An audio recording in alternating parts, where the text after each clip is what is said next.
Gold hit another record high earlier today. The precious metal has been hitting one all-time high after another this year. But could the rally continue? I'm Cristina Marujos. With me in the special report is our senior investment analyst, Haralambos Pissouros. So, Haralambos, what has been driving gold's rally so far? Hello, Cristina. As we highlighted in our reports and prior videos, the gold uptrend has been fueled by geopolitical uncertainty, continued central bank buying, and strong consumer demand, especially in China.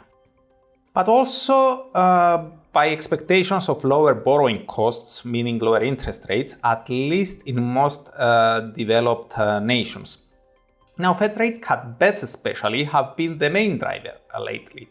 Coming on top of the soft employment data for the month of June, the CPI numbers for June cemented expectations of a September quarter point cut by the Fed, with market participants increasing the basis points expected to be cut by the end of the year to 65.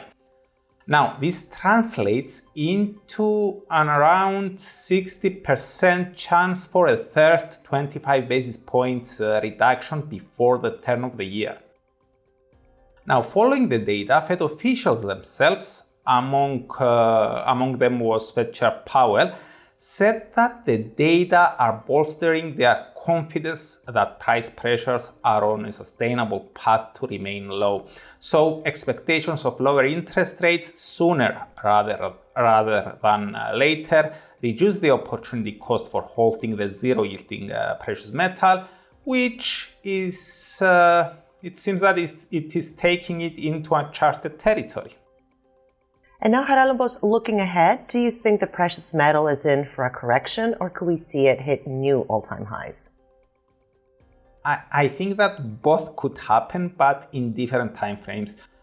Following today's sharp rally, there may be the risk of a short-term correction, and I base my view on the notion that overly dovish rate cut bets mean that any incoming data pointing to some inflation stickiness or better than expected economic performance in the US could allow the dollar to rebound and thereby weigh on gold as investors reconsider the chance of a third rate cut this year. What's more, the People's Bank of China, which was the main buyer of gold for the last couple of years, did not make any purchases in May and June, while retail demand in the world's second largest economy has slowed as well.